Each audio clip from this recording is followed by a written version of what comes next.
Hola, buenas tardes a todos. Mi nombre es Isabel Ramírez. Eh,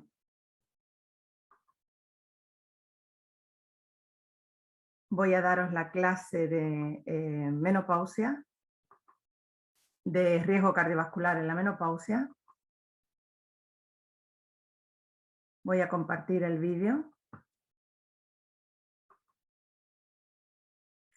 Bueno, en primer lugar quisiera agradeceros a todos el que estéis a esta hora escuchando la clase, porque realmente estamos todos bastante agobiados de trabajo y es muy de agradecer el que a esta hora haya gente que tenga ganas de escuchar una clase tan intensa como va a ser esta, en la que vamos a hablar del riesgo cardiovascular en la menopausia.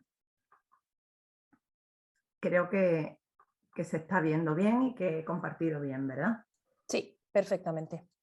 Vale, pues vamos entonces a empezar. Yo creo que ya se han incorporado unos cuantos más y se siguen incorporando. Lo único que me tienes que decir es si hay alguna respuesta que yo tenga que ir dando, porque veo que en el chat hay algunas preguntas. Vale, en principio, hoy como es la clase teórica, no, en principio, bueno, pues si hay alguna pregunta sí Vale, se podrá contestar, pero bueno, yo te las iré diciendo. Pero en principio vale, las preguntas las dejaríamos todas para el sábado, ¿vale? Para la vale. teoría. Vale, bueno, pues ya me ha presentado Verónica, yo formo parte de la Junta Directiva de la AEM, soy especialista en patología trombótica y máster en salud sexual y reproductiva y os voy a hablar del riesgo cardiovascular en la menopausia. Como os digo, es un tema bastante intenso, sobre todo ahora que estamos con la COVID y también tendremos que tocar una parte de este tema. ¿Qué es lo que vamos a revisar nosotros en esta clase? Bueno, pues qué entendemos por riesgo cardiovascular. Dentro de esto vamos a hablar de la epidemiología, del riesgo cardiovascular en la menopausia, de las influencias de las hormonas en este riesgo cardiovascular. Concretamente vamos a hablar de qué es el riesgo arterial y qué es el riesgo venoso. Y vamos a hablar de las recomendaciones de uso de la terapia hormonal de la menopausia, tanto en arterial como en venoso. Y, cómo no, en el tiempo que nos movemos y con el riesgo tan importante que tiene de trombosis la COVID, pues vamos a hablar de la COVID, de la terapia hormonal y del tromboembolismo, de la enfermedad tromboembólica. Y para empezar, vamos a empezar por qué entendemos por enfermedad cardiovascular.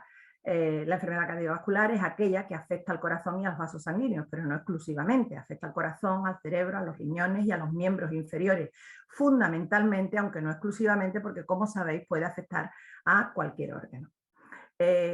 Todas las enfermedades que forman parte de esta enfermedad cardiovascular, de este síndrome, son la principal causa de muerte en el mundo. Concretamente, la enfermedad cardiovascular en la mujer constituye la primera causa de morbilidad y de mortalidad. Representa el 56% de todas las muertes femeninas en los países de Europa Occidental. O sea que estamos hablando de un tema bastante importante. Fijaros, ¿y qué es lo que ocurre en España? Pues fijaros que entre enero y mayo de 2020, que todos pensamos que, sabéis que cuando se dan los resultados de las causas de muerte, se dan por grupos de enfermedades y bueno, todos pensamos que el grupo de enfermedades que iba a ser la primera, el número 1, eran las infecciosas. Bueno, pues de enero a mayo, que dieron la estadística en octubre, seguía siendo para la mujer la enfermedad cardiovascular la primera causa de muerte.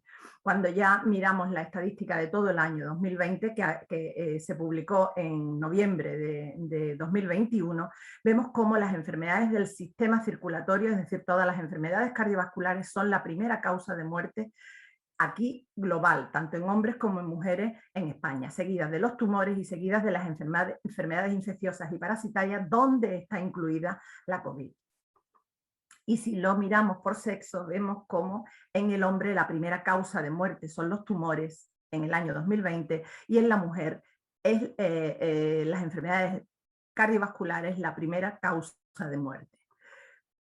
¿Y cómo afecta a la mujer la enfermedad cardiovascular? Bueno, pues la mujer, como todos sabéis, sufre cambios hormonales a lo largo de la vida, algunos son propios, otros son adquiridos, y esto hace que tenga mayor riesgo de enfermedad tromboembólica. ¿Cuáles son estos cambios propios y adquiridos? Son unas situaciones especiales que se dan en la mujer, no se dan en el hombre. El embarazo, la anticoncepción hormonal, la terapia hormonal de la menopausia, las terapias de reproducción asistida, los tratamientos hormonales antitumorales como el tamoxifeno, todas esas son circunstancias especiales que se dan en la mujer. Luego se dan otra serie de circunstancias que también se dan en el hombre y que favorecen la enfermedad cardiovascular, como son bueno, pues las historias personales, la edad, la hipertensión, la dislipemia, la obesidad, en fin, todas estas circunstancias que se pueden dar tanto en el hombre como en la mujer.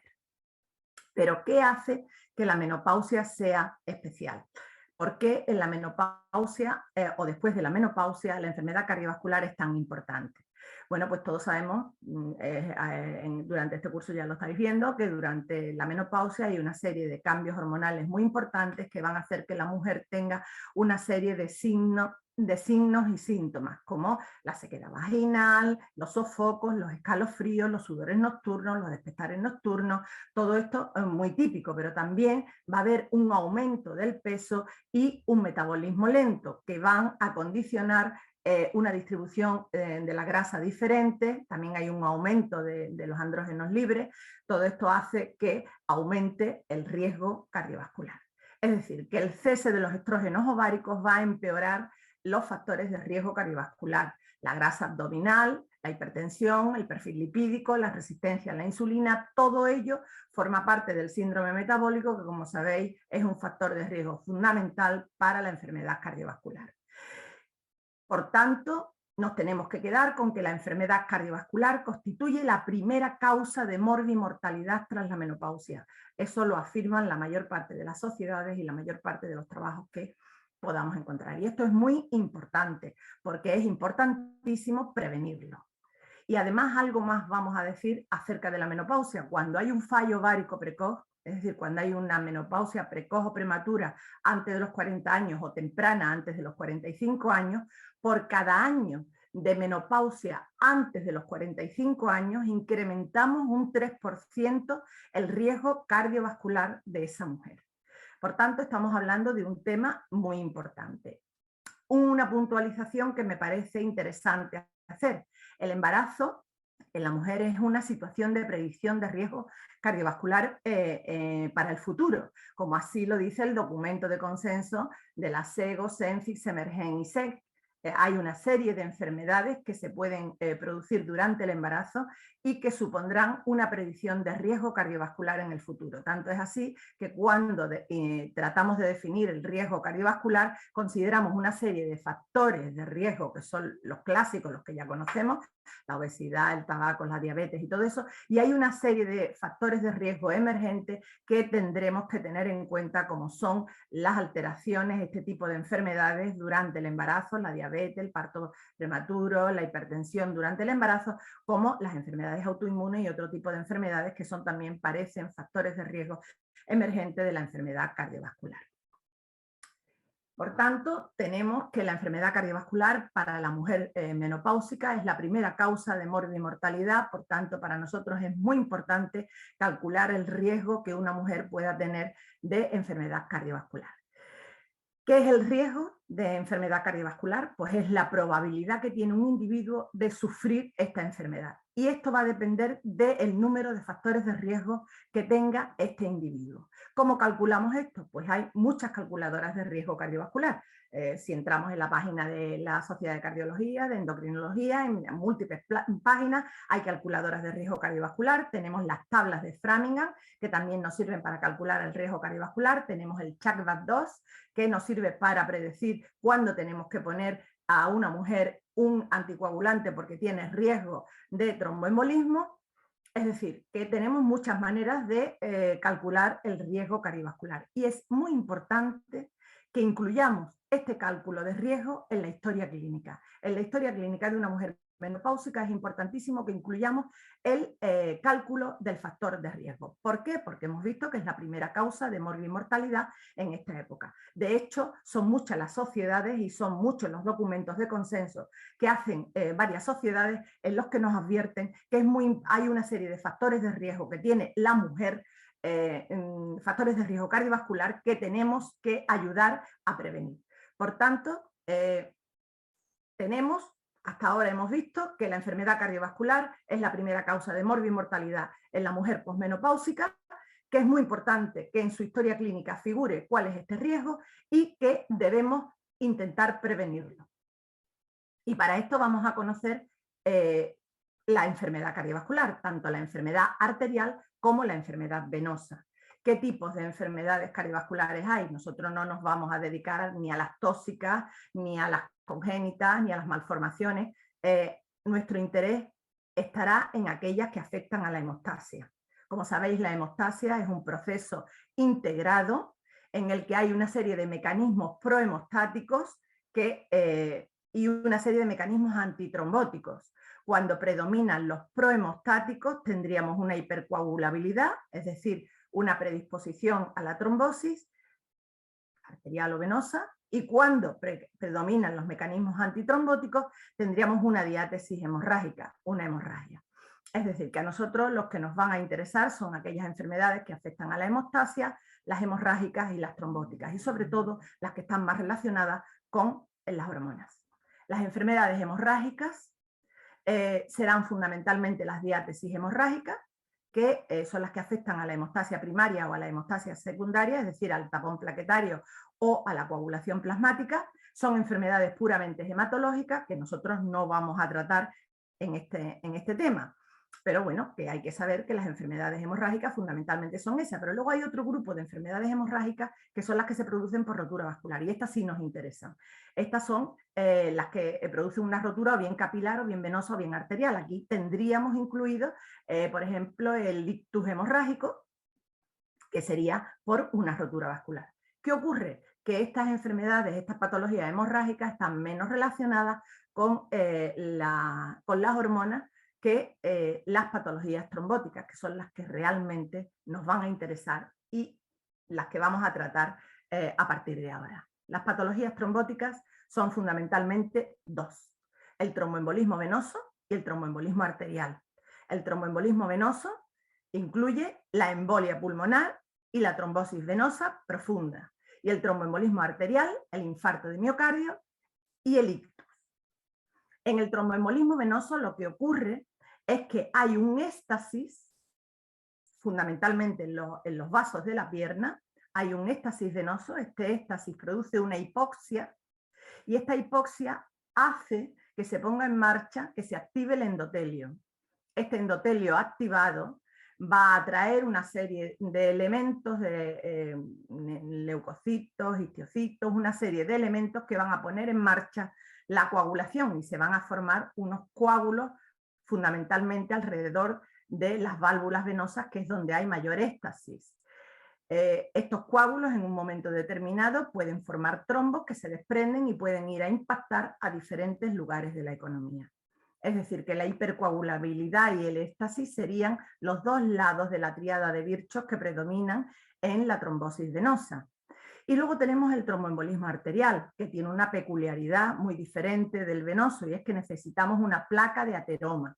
Una placa de ateroma que crece debajo de la íntima y que llega a un momento en que produce una lesión vascular. Y esta lesión vascular hace que se produzca el coágulo, se activa el endotelio y se produce la coagulación. Luego son estos dos lados de la tríada de Virchow los que predominan en la patología arterial. Aquí vais a ver cómo se produce una trombosis venosa, y aquí vais a ver cómo se produce una trombosis arterial en imágenes. Como veis, en la venosa, con el éxtasis llegará un momento en que se produzcan los depósitos y el coágulo. En la arterial lo que estamos viendo es la placa de ateroma que va creciendo. Como va creciendo, en la venosa llegará un momento en que este coágulo se lise y forme un trombo que pueda ir a impactar a cualquier otro lugar de la economía, Y en la venosa veremos cómo se parte esa íntima y a partir de aquí se va a poner en marcha la coagulación, se formará un coágulo que obstruya el vaso. Gráficamente es lo mismo que os he explicado antes, pero a través de una película que muchas veces se ve mucho mejor. Y para que ocurran estos fenómenos, lo fundamental son los factores de riesgo, porque sabéis que la enfermedad tromboembólica, tanto venosa como arterial, es una enfermedad multifactorial y poligénica. Eso significa que intervienen muchos factores ambientales y genéticos en la producción de esta enfermedad. De hecho, Rosendahl nos decía en una gráfica que me parece muy ilustrativa, cómo un solo factor de riesgo no va a desencadenar una trombosis. Necesitamos que en un momento de la vida de la mujer, que estaría representada en esta gráfica, como en un momento de la vida de esta mujer, varios factores de riesgo que concurren hace que se sobrepase el umbral de trombosis y se produzca ese trombo. Por tanto, son importantísimos los factores de riesgo. Uno solo no determinará la aparición de una trombosis, pero sí cuando hay varios. Y luego no todos tienen el mismo peso. Hay algunos factores de riesgo que pesan mucho y tienen mucho más riesgo de producir una trombosis que otros. ¿Cuáles son los factores de riesgo de tromboembolismo arterial y venoso? Pues básicamente son los mismos. Lo que ocurre es que tienen diferente importancia en el tromboembolismo venoso y en el arterial. En el tromboembolismo venoso tendrán mucha importancia todos aquellos que produzcan una hipercoagulabilidad, es decir, las trombofilias, los antecedentes de trombosis, tanto familiares como personales, o una serie de factores predisponentes, que son la obesidad, el tabaquismo y todo esto, pero hay un factor predisponente, es decir, un factor adquirido, pero que es mucho más trombogénico incluso que los genéticos, que son los anticuerpos antifosfolípidos, y todos estos predisponen fundamentalmente pues, a que ocurra esto, aunque también la lesión vascular. Y en el tromboembolismo arterial los que predominarán son aquellos que facilitan la formación de la placa de ateroma, es decir, el tabaco, la hipertensión, la obesidad, las dislipemias fundamentalmente, y bueno, también todos los procesos que prolonguen la coagulación, como los que hemos dicho antes, pero estarían en un segundo lugar, igual que aquí en el tromboembolismo venoso estarían en un segundo lugar los que producen lesión vascular. ¿Vale? Y luego hay una serie de elementos desencadenantes entre los que tenemos los tratamientos hormonales. También tenemos el embarazo, la cirugía, la inmovilidad, los viajes. Todos estos, cuando además se unen a uno de estos, incrementan muchísimo el riesgo. Y tenemos que tener en cuenta que los factores de riesgo cardiovascular no tienen un efecto sumatorio, sino tienen un efecto sinérgico, multiplicativo, es decir, que 1 más 1 no son 2, sino que 1 más 1 pueden ser 3, pueden ser 4 o pueden ser muchos más, dependiendo de la potencia que tenga el factor de riesgo y del riesgo que tenga de producir una trombosis. Creo que queda claro que tenemos dos tipos de trombosis, venosa y arterial, que en la arterial lo fundamental es la placa de ateroma y los factores de riesgo son todos aquellos que la favorecen, más luego las alteraciones de la coagulación, y en la venosa lo importante es el éxtasis, la hipercoagulabilidad, y los factores de riesgo más importantes son todos aquellos que los favorecen. Bien, tenemos entonces una mujer posmenopáusica con una alta morbimortalidad por enfermedades cardiovasculares, que tenemos que prevenirla. Hemos dicho que hay unas circunstancias que se dan en esta mujer, que son los cambios hormonales, que van a favorecer el que se produzcan estas enfermedades cardiovasculares. Hemos visto cuáles son esas enfermedades que se pueden producir, venosas y arteriales, embolia pulmonar, tromboembolismo venoso, infarto de miocardio, ictus, y vamos a ver cómo estas hormonas afectan a la coagulación para que se produzcan estas trombosis venosas o arteriales. En este apartado de la clase vamos a ver cuál es el efecto de las hormonas, vamos a ver si esos cambios hormonales en la menopausia incrementan el riesgo cardiovascular.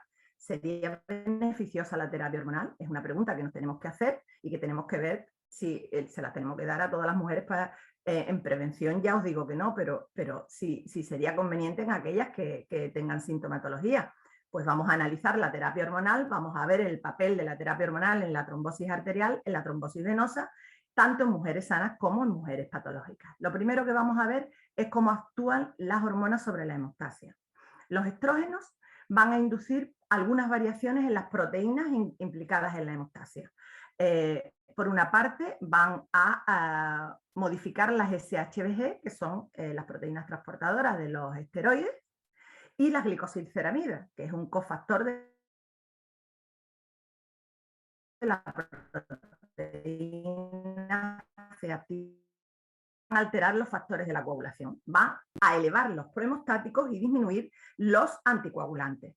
Por lo tanto, el efecto del estrógeno es un efecto, el efecto del estrógeno, por tanto, es un efecto protrombótico.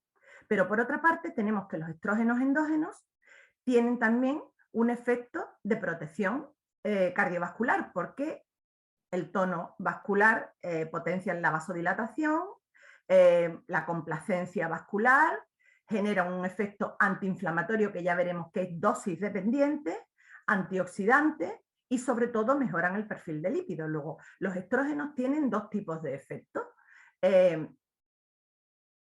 Y esto es muy importante y sobre todo a nivel del metabolismo lipídico, los estrógenos van a aumentar los triglicéridos, pero también van a aumentar las HDL, que son el colesterol bueno, y van a metabolizar la LDL, que es el colesterol malo. Y los estágenos en general van a aumentar el colesterol total y van a tener actividad tanto sobre los niveles de HDL como de LDL. Pero estos eran los estágenos que eran muy potentes, estágenos que se utilizaban, casi todas las publicaciones se refieren a anticoncepción, y no es esto lo que utilizamos en menopausia utilizamos progesteronas naturales, progesterona micronizada, y no tienen prácticamente ningún efecto sobre los lípidos. Por lo tanto, el efecto que van a tener las hormonas sobre los lípidos, el del estrógeno, es beneficioso. Es decir, que nos van a ayudar a que la placa de ateroma no se forme. Bien, de todo esto podemos deducir, del efecto de esta síntesis que hemos hecho, de cuál es el efecto de las hormonas, podemos deducir que si los estrógenos, por una parte, van a aumentar los factores prohemostáticos, disminuir los anticoagulantes, pues van a aumentar la hipercoagulabilidad. Podemos ir pensando que a nivel venoso, a lo mejor no son tan beneficiosos.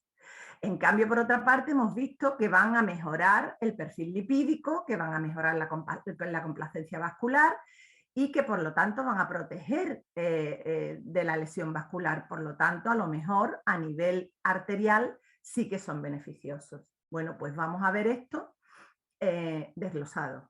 La siguiente pregunta que nos tendríamos que hacer es si la mujer tiene un elevado riesgo de morbimortalidad por enfermedades cardiovasculares, y cuando se produce la menopausia, el desequilibrio, la falta de estrógeno va a aumentar ese riesgo, entonces podríamos darle terapia hormonal. Pero claro, por otra parte hemos visto que los estrógenos, por una parte son procoagulantes y por otra parte son beneficiosos para la placa de ateroma. Por lo tanto, lo que nos tenemos que preguntar ¿es beneficiosa o no la terapia hormonal para la mujer? Pues vamos a diferenciar dos circunstancias. Por una parte, la mujer sana y sin patología, y por otra parte, la mujer con patología arterial o patología venosa previa. Y todas las afirmaciones que yo voy a hacer están sustentadas en estudios de marcadores subrogados de la coagulación o en estudios epidemiológicos, que son las dos formas que tenemos de analizar la evidencia bibliográfica. En marcadores subrogados de la coagulación, como este estudio de Lekovic que os presento, que es muy interesante porque Lekovic lo que hace es comparar la terapia oral con la transdérmica, y lo que hace es ver qué ocurre, mide los cambios que se producen en las proteínas de la coagulación en las mujeres que toman terapia hormonal de la menopausia oral y las que usan transdérmica. Y ya de entrada vemos que las que usan terapia oral tienen algunos cambios en algunos de los marcadores de la coagulación, que se incrementan. Como veis, el dímero D, veis aquí también se incrementan el fibrinógeno, la generación de trombina. En cambio, la transdérmica de momento no altera ninguno de los parámetros.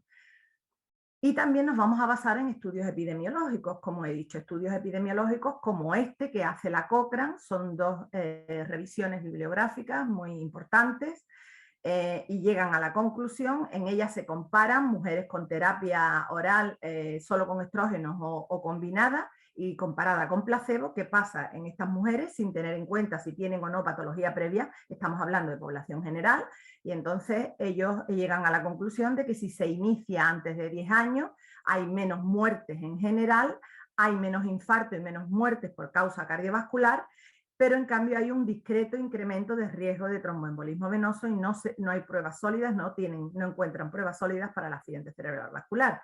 Y si se inician de 10 años después de la menopausia, tienen poco efecto sobre la muerte, es decir, no la incrementan, pero tampoco va a suponer un beneficio. Hay un riesgo del accidente cerebrovascular y un aumento del riesgo trombótico, es decir, que a nivel arterial no van a encontrar beneficios, tampoco riesgos, y a nivel venoso sí van a encontrar algunos riesgos.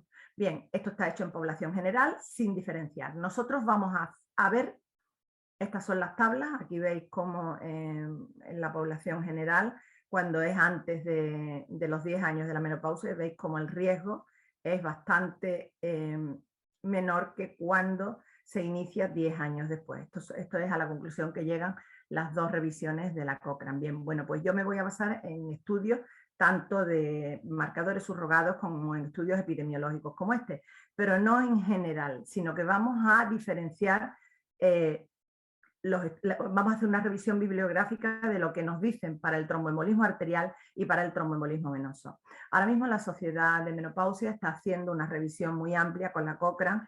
Estamos a punto de publicar unas recomendaciones de uso de criterios de elección de la terapia hormonal para mujeres sanas y para mujeres con patologías, que va a ser muy interesante, que yo espero que tengáis en vuestra mano en breve, y lo vamos a presentar ya muy pronto, y algunos de esos trabajos que hemos manejado, no todos por supuesto porque no tendríamos tiempo, os lo voy a presentar aquí. Entonces vamos a ver primero el tromboembolismo arterial, que ya hemos dicho que son la angina de pecho, el infarto de miocardio y el ictus, no el ictus hemorrágico, que lo hemos dejado fuera, es el ictus isquémico. Bien, pues vamos a ver los dos tipos de población, la población general, población que en principio es sana, y luego vamos a ver población que tiene patología cardiovascular previa. En la población general comprobamos por los estudios que por edades hay una reducción del riesgo de cardiopatía prácticamente en todas las edades, pero fundamentalmente cuando se da entre 50 y 59 años de enfermedad coronaria. También hay una reducción de riesgos de infarto de miocardio. En las más mayores hay menos reducción de riesgo, pero el riesgo tampoco es significativo. Y en cuanto al accidente cerebral vascular, sí que hay un poco más de aumento de riesgo desde los 60 años, y solamente sería beneficioso entre los 50 y 59 años. Si lo miramos por tiempo que podemos dar la terapia hormonal, es decir, si la damos más de 5 años, menos de 5 años, si iniciamos tempranamente cuando se inicia la menopausia o la iniciamos tardíamente, si es beneficioso y si es más beneficiosa una cosa que otra, pues vemos que en cuanto a la duración, si es en la enfermedad coronaria, prácticamente no hay cambios. En cuanto al inicio temprano, sería más beneficioso, pero el inicio tardío no sería perjudicial. En el ictus vemos como el riesgo sería el mismo, con más o con menos de 5 años, menos de 5 años es algo menor, y el inicio temprano siempre sería más beneficioso. En cuanto al infarto de miocardio, la duración de menos de 5 años sería tan beneficiosa como la de más de 5 años, incluso la de más de 5 años parece que es más beneficiosa.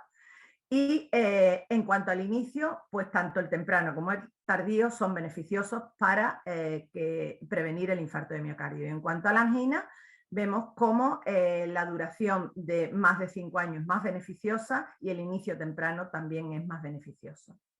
Por tanto, con respecto a la población general, tenemos que decir que parece que la terapia hormonal de la menopausia ejerce un efecto protector por debajo de los 70 años, y a partir de ahí se incrementa algo el riesgo de tromboembolismo arterial, pero en cifras absolutas es muy bajo ese incremento de riesgo. Por tanto, en población general no habría inconveniente en dar terapia hormonal de la menopausia. Tan solo no lo tendríamos que plantear en mujeres mayores de 70 años por el riesgo de ictus.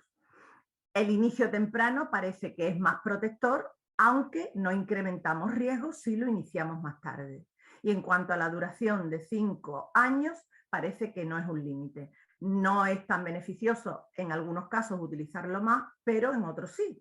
Y en general se puede utilizar tranquilamente más de 5 años. Esas son las conclusiones a las que hemos llegado después de la revisión que se ha hecho para la población general. Pero luego tenemos una serie de mujeres que ya tienen una cardiopatía, una enfermedad cardiovascular previa. Es decir, ya hay mujeres que llegan a la menopausia con un antecedente cardiovascular y que vienen a nuestra consulta y nos dicen, oye, yo tengo unos sofocos tremendos, pero he tenido una angina de pecho, o he tenido un ictus, o he tenido un infarto. Bien, pues voy a hacer primero una consideración general a los estudios que os voy a presentar. Y es que las pacientes que se han estudiado tienen 62 años de media. ¿Por qué? Porque la patología cardiovascular aparece generalmente en mujeres de más de 60 años. Por lo tanto, encontraremos un porcentaje muy pequeñito de mujeres entre 50 y 60 años que hayan tenido patología cardiovascular. A esta edad, además, a partir de los 60 años me estoy refiriendo, empezar una terapia hormonal no es lo habitual. No es que no se pueda hacer, pero no es lo habitual. Y mantenerla, si sea, pues tampoco suele ser lo habitual. No es que no se pueda mantener, digo que no es lo habitual. Es la consideración que estoy haciendo a los estudios. Y la más importante de todas las consideraciones que tengo que hacer es que sabemos que las placas de ateroma se desestabilizan cuando se añade un estrógeno. Pero también sabemos que se previenen, que se protege la formación de la placa con los estrógenos, lo hemos visto antes, disminuye, mejora el perfil lipídico. Por lo tanto, ahí tenemos una ventana de oportunidad. Es decir, cuando no se ha formado todavía la placa de ateroma, sí que podríamos dar terapia hormonal de la menopausia y se prevendría el que esa placa apareciera. Pero una vez que ya la mujer ha tenido un infarto, una angina o cualquiera de estas circunstancias porque tenía una placa de ateroma, entonces lo que haríamos sería desestabilizarla. Y esto lo tenemos que tener muy presente a la hora de interpretar estos estudios, porque la mayor parte de los metaanálisis nos dicen que la mortalidad por todas las causas, en mujeres que han tenido angina, en mujeres que han tenido un infarto, o mujeres que han tenido un accidente cerebrovascular, si dábamos terapia hormonal, pues prácticamente incrementábamos el riesgo muy poco o no lo incrementábamos. Pero si analizamos estos estudios, vemos que el HERS, el SPIRIT, el ERA, son base fundamental, sobre todo el HERS. Y esto está hecho con mujeres que no tienen una patología previa. Por lo tanto, hay que interpretar con muchísimo cuidado estos resultados. ¿Y qué ocurre con la tensión arterial? Porque muchas mujeres llegan a la menopausia y la tensión arterial es uno de los problemas fundamentales cardiovasculares que tienen, porque aparece justamente con el cambio hormonal. Bueno, pues hay varios trabajos que nos dicen que no pasa nada por darle terapia hormonal de la menopausia a mujeres que tengan una hipertensión arterial. Fijaros aquí en este trabajo, está hecho con terapia oral. Vemos cómo la tensión arterial, tanto en presión arterial clínica como en ambulatorio, como en monitorización de 24 horas, no varía si comparamos el tratamiento con el no tratamiento, ni la sistólica ni la diastólica. Por lo tanto, no se modifica con la terapia oral. Con la terapia transdérmica vemos que no solamente no se modifica, o sea, sí se modifica, sino que con algunos de los preparados a los 6 meses hay una reducción significativa de la tensión arterial. En este otro trabajo que está hecho con drospirenona, vemos cómo hay una reducción significativa de la tensión arterial en todos los casos. Esto ocurre en preparados que lleven beta-estradiol y 17 beta-estradiol y drospirenona. Están comercializados en nuestro país.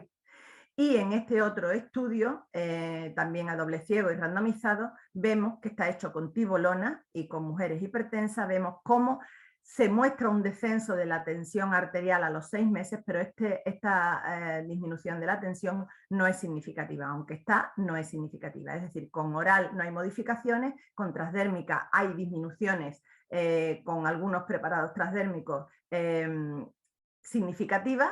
Con la drospirenona hay disminución significativa de la tensión y con la tibolona hay disminución, pero no es significativa. Por tanto, ¿A qué conclusiones podemos llegar con respecto a la terapia hormonal en estas mujeres que ya han tenido una patología arterial previa? ¿Qué recomendaciones podemos hacer con respecto al uso de terapia hormonal en estas mujeres menopáusicas que nos llegan con sofocos y con una clínica menopáusica, de sintomatología menopáusica, pero que ya han tenido un evento arterial previo? Si han tenido una angina, solamente podríamos utilizar la terapia hormonal en pacientes jóvenes en la que la angina no haya sido causada por una arteriosclerosis, fuera secundaria a otro tipo de lesión, a una lesión eléctrica o a una lesión de otro tipo del corazón, pero no secundaria a lesión coronaria isquémica o arteriosclerótica, porque si no, hemos dicho antes que desestabilizaríamos la placa. En el infarto ocurre lo mismo. Si ya la mujer ha tenido un infarto, si es una paciente joven por una causa que no sea la arteriosclerosis, por una causa eléctrica, estructural, o por alguna de estas cosas, pues entonces sí podríamos dar terapia hormonal. Pero si la causa ha sido por arteriosclerosis, no deberíamos de dar una terapia hormonal porque desestabilizaríamos esa placa. Y sabemos que por debajo de los 60 años el sufrir un infarto por arteriosclerosis pues es raro, es bastante raro. En cuanto al accidente cerebral vascular, pues lo mismo, podríamos dar terapia hormonal solamente en pacientes jóvenes que hayan sufrido un ictus que no sea por arteriosclerosis, que tengan un estudio coronario normal, que no tengan otros factores de riesgo asociados, porque el accidente cerebral vascular es el que menos demostraciones tiene y desde luego no se recomienda en pacientes que están diagnosticadas de un ictus que sea secundario a una arteriosclerosis. Eso, por supuesto, queda descartado.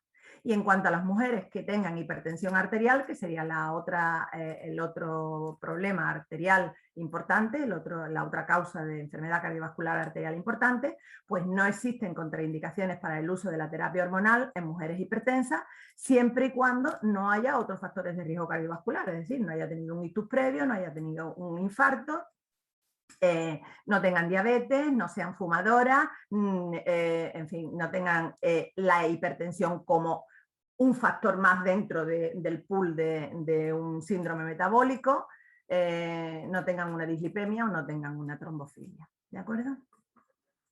Hemos visto las enfermedades arteriales que nos dicen los estudios para mujeres, qué riesgo arterial, o sea, de enfermedad arterial supondría para una mujer sana que le demos terapia hormonal de la menopausia. Hemos visto que prácticamente ninguno, si acaso algo cerebral vascular solamente en mayores de 70 años, y qué riesgo tendrían mujeres que ya tenían un evento previo. Y ahora vamos a verlo en el tromboembolismo venoso. El tromboembolismo venoso hemos dicho que es la embolia pulmonar y la trombosis venosa profunda.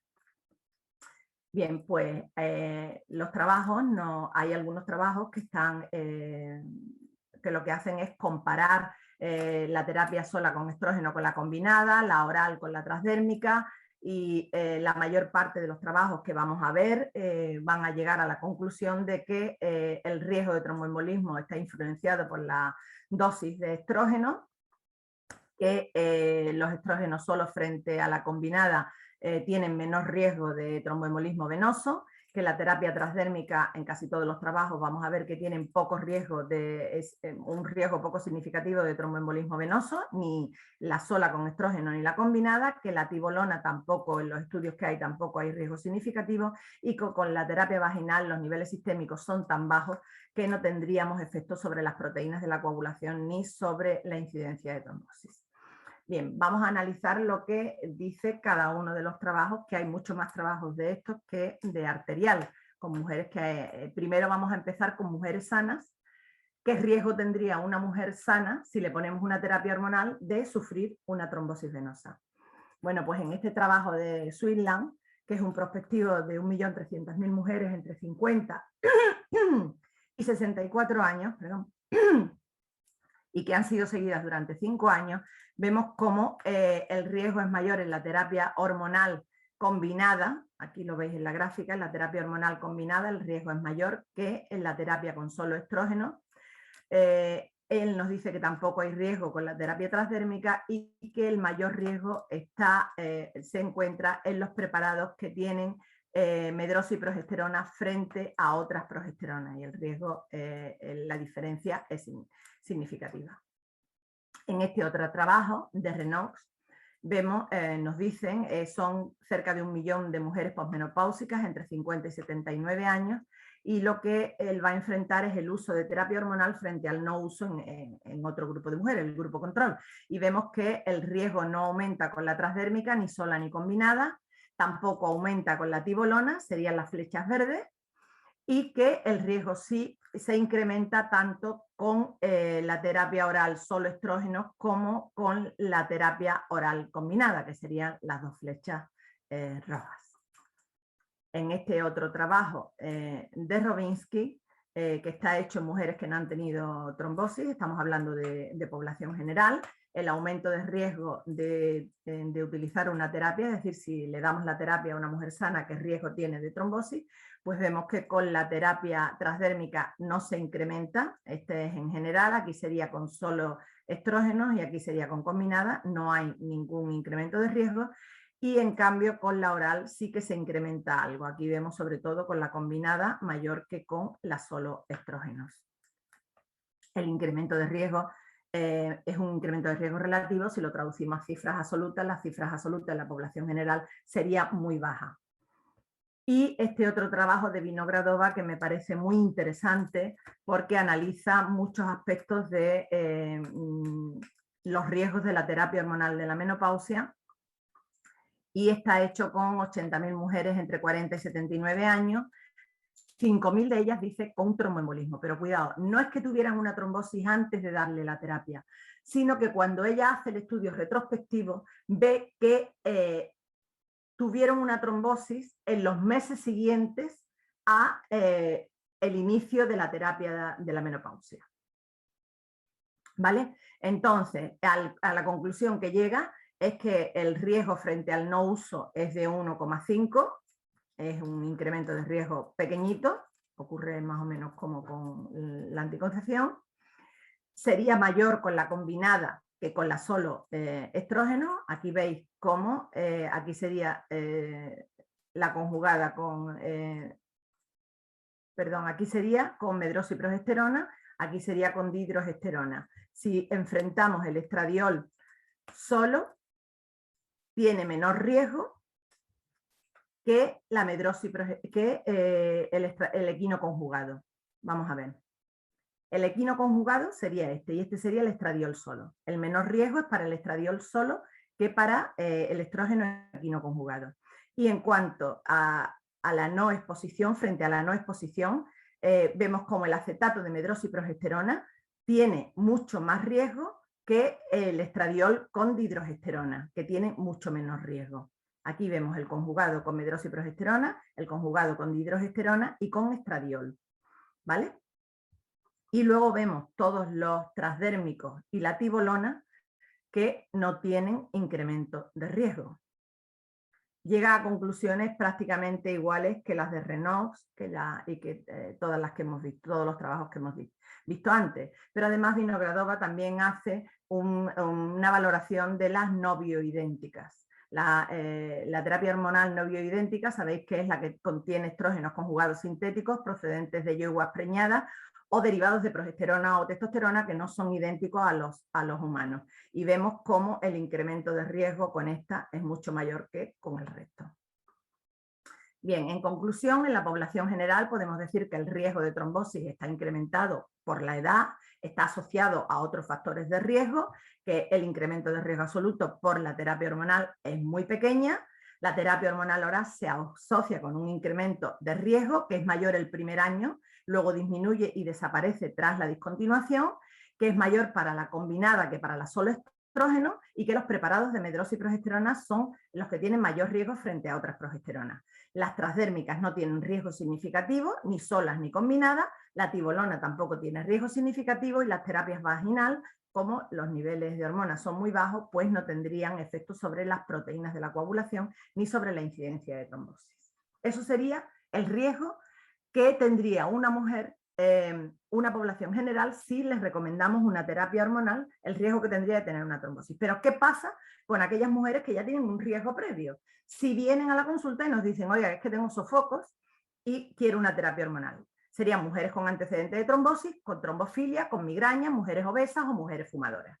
Bien, las mujeres que han tenido un antecedente de trombosis hay muy pocos trabajos que los hagan con estas mujeres que ya han tenido una trombosis, que les den terapia y vean qué es lo que pasa.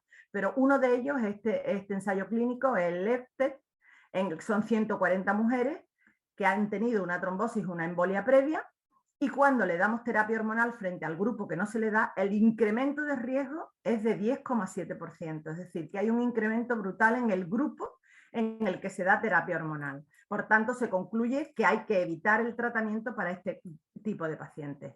Ollier es otro trabajo que es también un trabajo bastante completo, en el que es un estudio observacional con 1023 mujeres y con un tromboembolismo confirmado a las que se le da terapia hormonal. Entonces se llega a la conclusión efectivamente de que las mujeres que han sufrido un evento y toman terapia hormonal tienen mucho más riesgo de sufrir una retrombosis que las que no toman terapia hormonal. Y él nos dice que con el transdérmico no se asocia tanto este riesgo de trombosis recurrente. Lo que ocurre es que el grupo de transdérmico es muy pequeño y sacar conclusiones es un poco arriesgado. ¿Qué ocurre con las mujeres con trombofilia? Pues fijaros que las mujeres con trombofilia, ya de por sí, por el hecho de tener una trombofilia, cuando está ausente, una mujer tiene este riesgo de trombosis. Cuando está presente la trombofilia, fijaros cómo se multiplica el riesgo de trombosis. Esto es solo por tener la trombofilia. Si además nosotros le vamos a dar una terapia hormonal, pues fijaros en este trabajo de Stracek, cómo si nosotros no damos, o sea, no tenemos una mutación genética y no damos terapia hormonal, pues el riesgo sería este. La transdérmica sería este y la oral se incrementa algo. Pero es que si tiene una mutación genética, ya el riesgo de tener una trombosis solamente por tener la mutación sería el mismo prácticamente que el de la mujer que está tomando terapia oral. Si la usa transdérmica no se incrementa el riesgo, pero si la utiliza oral sí que se incrementa mucho el riesgo en las mujeres que tienen trombofilia. Y en las obesas, pues en las obesas ocurre que sobre todo cuando el índice de masa corporal está por encima de 30, el riesgo que tienen de una trombosis, aunque no usen ningún tipo de terapia hormonal, ya es alto, ya es muy alto. Con la transdérmica se incrementa, pero muy poco. En las de índice de masa corporal entre 25 y 30 prácticamente no se modifica. El riesgo basal sería el mismo que con la terapia transdérmica. En cambio, con la terapia oral sí que se incrementa mucho este riesgo. ¿Y qué ocurre con las migrañas? Bueno, pues hay pocos estudios que analicen esto. Hay muchos que hablan de esto, pero no hay pocos ensayos que estudien esto. Entonces, los pocos que hay nos sugieren que el riesgo de ictus inducido por una migraña es bastante alto, ¿vale? Entonces, fijaros el riesgo que hay en una mujer con terapia hormonal y sin terapia hormonal, y el ictus isquémico con terapia hormonal y sin terapia hormonal. Es decir, que la terapia hormonal en las mujeres con migraña con aura incrementa muchísimo el riesgo de tener un ictus. Hay varios trabajos de NAPI, son 3, 2001, 2006, 2009, que nos dice que las mujeres que tienen una migraña con aura tienen una frecuencia de ataques y los días con migraña se incrementan cuando damos una terapia hormonal de la menopausia. En cambio, las mujeres con migraña sin aura que reciben terapia hormonal no se observa que haya un incremento del riesgo de ictus. Con la cefalea tensional no hay ningún problema, por el contrario, se disminuye tanto los días con migraña como y se aumenta el espacio intercrisis. Y esto ocurre antes con la transdérmica y con la tibolona que con la oral, pero ocurre con todas. ¿Y qué pasa con la fumadora? Pues el fumar puede reducir o cancelar por completo la eficacia de los estrógenos administrados por vía oral, sobre todo porque los sofocos, los síntomas urogenitales, todos estos efectos positivos que tiene la terapia hormonal, pues se vería reducido de manera muy importante si la mujer es fumadora. La reducción o la pérdida de eficacia es porque el aclaramiento del estrógeno hepático es muy elevado y sería dosis dependiente, pero no podemos aumentar la dosis de estrógeno porque la mujer sea fumadora para que tenga más efecto. En cambio, este efecto favorable de la terapia hormonal no se pierde si se utiliza el tratamiento por vía transdérmica. Por lo tanto, las mujeres fumadoras no deben recibir tratamientos por vía oral, solo deben recibirlo por vía transdérmica. Tenéis que tener en cuenta que los anticonceptivos hormonales no están indicados después de los 35 años en fumadoras, pero con la terapia hormonal no están contraindicados en fumadoras si son por vía transdérmica. Son estrógenos diferentes y gestágenos diferentes. Una palabra sobre el TISEC y el ospremifeno. Como sabéis, el TISEC ahora mismo no lo tenemos comercializado. Perdón, de los estudios SMART se deduce que parece que el TISEC tiene una disminución del riesgo en algunos de los parámetros, sobre todo en lo que es el tromboembolismo venoso. No ocurriría lo mismo con la enfermedad coronaria. En cuanto al ospremifeno, vemos cómo sí que se compara con el raloxifeno y con el basidosifeno, vemos cómo tiene una disminución de riesgo tanto venoso como arterial. ¿Qué tenemos entonces que decir de las mujeres con riesgo con respecto a la terapia hormonal cuando vengan a nuestra consulta? Bueno, pues las mujeres que tienen antecedentes de tromboembolismo venoso no debemos usar terapia hormonal. Si es muy necesario, tendríamos que utilizar una transdérmica con consentimiento de la mujer y plantearnos si hay que ponerle una anticoagulación. En mujeres con trombofilia no se debe utilizar terapia hormonal oral por el incremento de riesgo, pero sí podemos utilizar terapia transdérmica porque no incrementa el riesgo. En las obesas se recomienda la transdérmica. En las mujeres con migraña, con aura, no utilizar oral, y la transdérmica o tibolona tendría que ser en función de la necesidad, informando a la mujer del riesgo que tiene incrementado de ictus, y habría que valorarlo. En la migraña sin aura el beneficio sí es mayor que el riesgo y además disminuye las crisis de migraña, por tanto podríamos utilizarlo. En las cefaleas tensionales no hay limitación de uso. En las fumadoras debemos utilizar la transdérmica. En las mujeres con varios factores de riesgo de tromboembolismo venoso tenemos que utilizar la transdérmica o la tibolona, y parece que con el TISEC y el ospremifeno no hay incremento de riesgo. Ya me quedan, bueno, hemos empezado a las 10, pero me quedan eso, pues 10 minutitos que los voy a dedicar a hablar de la relación del COVID con la trombosis. Como sabéis, el COVID incrementa el riesgo de tromboembolismo y nos preguntamos por qué los gérmenes producen trombosis. Bueno, pues aquí tenemos que ir a un concepto que tenemos que saber todos porque lo vamos a manejar mucho, es el de inmunotrombosis. Hasta ahora siempre hemos dicho que, bueno, siempre hemos dicho, y además es así, que cuando predominan los mecanismos prohemostáticos sobre los antitrombóticos se puede producir una trombosis. Pero ¿cómo se inicia esta trombosis? Pues el inicio de esta trombosis... Ay, perdón.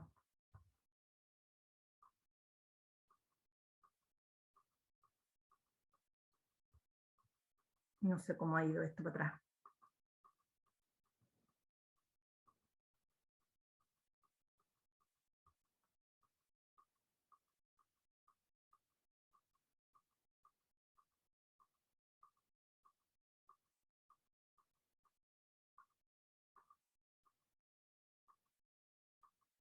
Bueno, pues como decía, el inicio del trombo es una respuesta inflamatoria. Esa es la base del concepto de la inmunotrombosis. El inicio del trombo es una respuesta inflamatoria. ¿Qué es lo que ocurre? Pues el éxtasis o la hipoxia, yo os recomiendo mucho este trabajo del doctor Páramo, donde lo explica fantásticamente. El éxtasis o la hipoxia va a producir una activación endotelial, y eso consiste en que va a haber unas acciones procoagulantes importantes, va a haber una liberación de los granos de Weibel-Palade, que lo que hacen es estimular el factor von Willebrand y la P-selectina, que son muy protrombóticos. Van a acudir los mastocitos, que liberan histamina, y esta histamina va a estimular el factor tisular, que está en el principio de la coagulación, y van a acudir leucocitos, fundamentalmente neutrófilos, pero no neutrófilos completos, sino partículas incompletas que se llaman NET, que son trampas extracelulares de neutrófilos, porque estimulan la adhesión y la agregación, activan la cascada de la coagulación y degradan anticoagulantes. Y los monocitos, que también van a estimular el factor tisular. Por tanto, estamos hablando de que el inicio de la trombosis es como una respuesta inflamatoria, es exactamente igual que una respuesta inflamatoria. Esto nos ayuda a entender que cuando los mecanismos prohemostáticos predominan y se inicia la coagulación, se va a iniciar de esta manera que os digo. ¿Y por qué los gérmenes producen trombosis? Pues entendiendo esta base de la inmunotrombosis, la interacción del sistema inmunológico con el sistema de coagulación como respuesta a la infección para evitar la propagación estaría en la base de esa inmunotrombosis. Y es diferente esta respuesta dependiendo del germen. Por ejemplo, vamos a ir al meningococo, que todos lo conocemos, que afecta mucho a los niños, y hay niños que mueren por una coagulación intravascular diseminada. Bueno, pues lo que ocurre es que el meningococo produce una coagulación intravascular diseminada, un depósito de fibrina masiva, un daño orgánico, y esto es lo que determina la mortalidad. La hepatitis C y el virus de la inmunodeficiencia lo que hacen es aumentar los anticuerpos antifosfolípidos y la resistencia a la proteína C activada, o sea, disminuir los anticoagulantes. Aumentan los procoagulantes, disminuyen anticoagulantes. La varicela disminuyen la proteína C y la proteína S, que son anticoagulantes. Por lo tanto, casi todos lo que hacen es que favorecen la hipercoagulabilidad. ¿Y cómo actúa el SARS-CoV-2? Pues el SARS-CoV-2 lo que hace es producir un daño endotelial. Como hemos visto, cuando se produce este daño endotelial, aquí acuden muchas partículas, fundamentalmente las que van a acudir son los neutrófilos esos que no estaban completos, que le llamábamos NET y que son muy protrombóticos, y esto va a producir una coagulación intravascular localizada que es muy específica, por eso se ha dado en llamar CIL, coagulación intravascular localizada, y que va a producir un daño pulmonar y una trombosis en otros territorios. Así es como actúa el SARS-CoV-2. ¿Vale? ¿Y qué relación tiene el SARS-CoV-2 con la trombosis y con los estrógenos? Porque los estrógenos participan o no en empeorar esta situación cuando tenemos un COVID y tenemos un problema pulmonar. Bueno, pues hay dos hipótesis que los estrógenos protegen, basado en aquello que decíamos que tenían una función protectora, y otra que dice que los estrógenos incrementan el riesgo. Vamos otra vez al mecanismo de la inmunotrombosis. Lo que conocemos con seguridad es que no podemos afirmar que el mecanismo de producción de la trombosis de los estrógenos sea diferente al mecanismo de producción de trombosis del COVID. No podemos afirmarlo. De hecho, tienen muchas similitudes. Lo que pasa es que el mecanismo de producción de la trombosis por los estrógenos, el estrógeno como reactante, es mucho menos explosivo que el COVID. El COVID es mucho más explosivo y produce una trombosis mucho más llamativa. ¿En qué se basan los que dicen que los estrógenos protegen de la COVID? Bueno, pues en lo que hemos dicho, que el 17-estradiol proporciona una protección vascular. Y esto todo comenzó porque Sealand en 2020 en China se dio cuenta de que morían más hombres que mujeres de la COVID. Entonces dijo, bueno, pues aquí tiene que haber un factor protector en la mujer. ¿Cuál es? El estrógeno. Esta idea la captaron los italianos y el grupo de Angelo Cagnasi, y entonces dijeron, efectivamente, mueren mucho más hombres que mujeres, y esto es porque los estrógenos ejercen una acción antiinflamatoria, pero esto es dosis dependiente. Y esto es porque disminuyen los receptores AC2, que como veremos más adelante, esto no está demostrado ni muchísimo menos. El doctor Lete publicó un artículo haciéndose eco de toda esta polémica y nos dijo que, bueno, que las mujeres que tenían síntomas menos severos podía ser porque la protección del cromosoma X, porque también los estrógenos protegían, porque activaban la respuesta inmune, regulaban la citoquina. Esto es dosis dependiente, es decir, si nosotros damos depende de si damos dosis bajas y en pequeñas cantidades o dosis altas y durante mucho tiempo, serán antiinflamatorios o regularán la producción de citoquinas, y porque disminuyen la actividad endotelial. Nada de esto tiene ensayos clínicos ni estudios epidemiológicos que puedan confirmar lo que aquí se está diciendo y lo que aquí se está defendiendo. Simplemente son hipótesis que podrían ser hipótesis plausibles biológicamente, pero que no están demostradas, porque hay estudios como este de los portugueses que dicen que, bueno, que se hicieron con APP, las que se inscribían eran mujeres menopáusicas o mujeres que utilizaban anticonceptivos hormonales, no se medían las comorbilidades, ellas mismas se diagnosticaban de COVID, no había pruebas que dijeran que verdaderamente lo tenía. realmente el diseño del trabajo deja mucho que desear y no se puede decir que sea. Este otro trabajo inglés está mucho mejor diseñado, es una base de datos de 400 médicos, es un estudio retrospectivo, pero tiene como limitaciones que la mayor parte de los diagnósticos de COVID son clínicos, no tienen realmente el diagnóstico de COVID, es decir, que a lo mejor la neumonía fue por un neumococo y no por la COVID. Y el tema es que meten las muertes por la COVID en muertes por todas las causas, porque como no han podido determinar que sean por COVID seguro, pues la meten en muertes por todas las causas. Y entonces, claro, pues eso hace que se diluya un poco el tema de las muertes, porque y nos dicen, bueno, es que mueren menos mujeres que hombres por causas cardiovasculares, pero esto ya también lo sabemos. Sobre todo cuando utilizan terapia hormonal. No tiene por qué ser porque la proteja de la COVID realmente, porque no sabemos si esas mujeres han muerto por la COVID o han muerto por otro tema. Por tanto, es una hipótesis plausible biológicamente que no está demostrada y que necesita ensayos que la demuestren. Y encima, además, la misma autora del trabajo anterior miró a ver qué medicamentos disminuían los receptores AC2 y se dio, bueno, y concluye con que no puede decir que los estrógenos disminuyan estos receptores. Por tanto, es una hipótesis plausible biológicamente, pero que no está demostrada. En cambio, el que los estrógenos incrementen el riesgo, por todos estos motivos que ya hemos visto antes, porque favorecen la hipercoagulabilidad y porque dan lugar a una trombosis, sí que está demostrado por numerosos ensayos clínicos, por estudios de parámetros subrogados y apoyados por numerosos trabajos. Y además está el hecho de que esto está publicado por el doctor Víctor Jiménez, que es un hematólogo de La Paz, que ha visto muchísimos casos de COVID y que dice que, bueno, a partir del 7º día, si pasa las vías respiratorias, seguro que se produce una coagulopatía con una probabilidad altísima y complicaciones. Y por lo tanto, una vez que está producida la coagulopatía, todo lo que la favorezca hay que quitarlo. Todo esto os lo cuento porque además la Sociedad de Menopausia publicó este trabajo el año pasado, en mayo, cuando todo esto estaba empezando, como recomendación del uso de la terapia hormonal en mujeres con COVID. Esto se hizo, bueno, pues la Sociedad Española de Trombosis y Hemostasia y la SEGO apoyan también estas recomendaciones y las han utilizado como propias y están en sus páginas también. Entonces, nosotros recomendábamos que en este trabajo, que las mujeres ingresadas, que está publicado en Maturita, que las mujeres ingresadas en hospital tendríamos que retirarle cualquier tipo de terapia. Si estaban graves, por supuesto, retirarla y ponerle una heparina. Si tienen otros factores de riesgo, pues retirarla y ponerle la heparina. Y si no están graves y precisan mucho la terapia hormonal, pues utilizar transdérmica y ponerle una heparina. Si por el contrario están en tratamiento domiciliario y la sintomatología es muy leve, podríamos cambiar la oral por la transdérmica, que tiene menos riesgo trombótico. Y si tienen sintomatología respiratoria, podríamos hacer dos cosas, retirar y poner terapia, o sea, poner heparina, o si lo que están utilizando es tibolona o transdérmica, dejarla o cambiar la oral por una transdérmica y utilizar una heparina.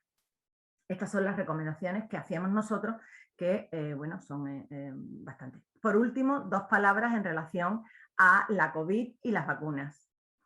Como sabéis, hay varios tipos de vacunas. Las vacunas ARN mensajeros son las de Pfizer y las de Moderna, que los que introducen en nuestro organismo es el ARNM en unas proteínas, en unas partículas lipídicas, llegan a nuestras células, en nuestras células lo que hacen es sintetizar la proteína S del virus, que nosotros las reconocemos como extraña y creamos anticuerpos neutralizantes y linfocitos T memoria. ¿Vale? Lo mismo una que otra. Y estas no están relacionadas con el riesgo de trombosis. Si están relacionadas, parece con el riesgo de miocardiopatía en hombres jóvenes. Es un efecto secundario muy poco frecuente, pero que bueno que está ahí. Pero no están relacionadas con el riesgo de trombosis. Y luego tenemos la de AstraZeneca y la de Janssen, que sería otra tecnología diferente. Estas son adenovirus, la de AstraZeneca son adenovirus de mono y la de Janssen son adenovirus humanos. Estos adenovirus llevan un ADN que al entrar en nuestras células sintetizan el ARN mensajero.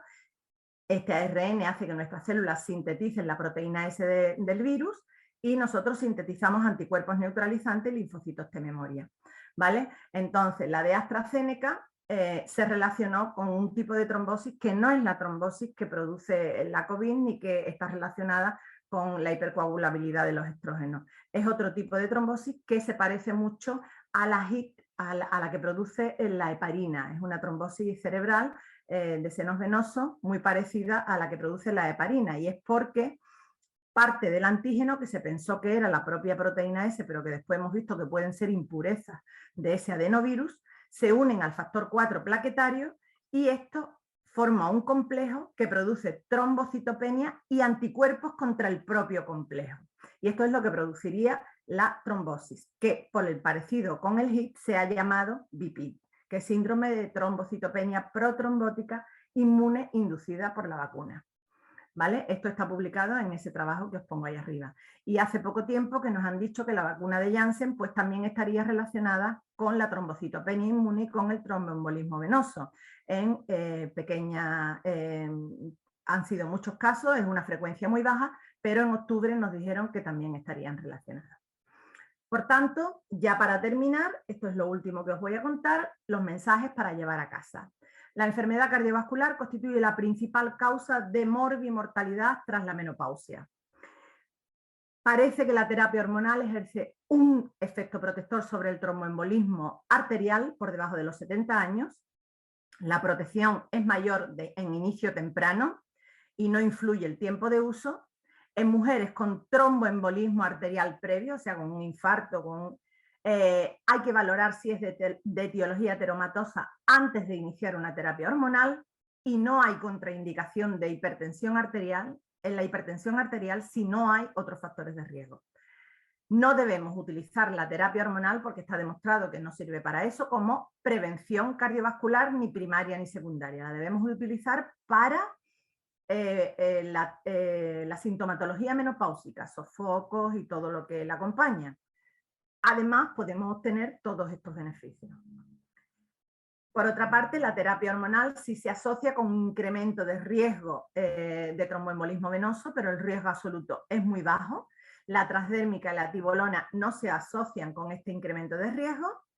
En mujeres que han tenido una trombosis previa no debemos utilizar terapia hormonal de la menopausia. Podríamos utilizar fitoestrógenos o otros. Fitoestrógenos también están discutidos. No hay estudios, pero también están discutidos. En trombofilias, obesas y fumadoras, si tenemos que utilizar, tendríamos que utilizar transdérmica, podremos utilizar transdérmica. En migraña sin aura también podremos utilizar terapia hormonal. En cefaleas tensionales podemos utilizar lo que queramos, incluso es beneficioso.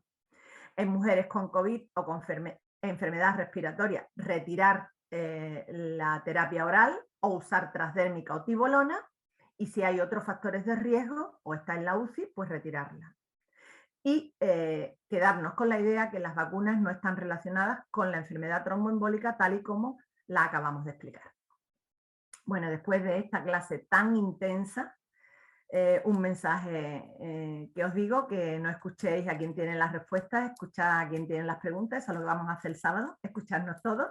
Y como siempre que en este año estoy dando alguna clase o alguna ponencia, acordarnos de todos nuestros compañeros que se han quedado por el camino en esta pandemia. Muchísimas gracias por vuestra atención.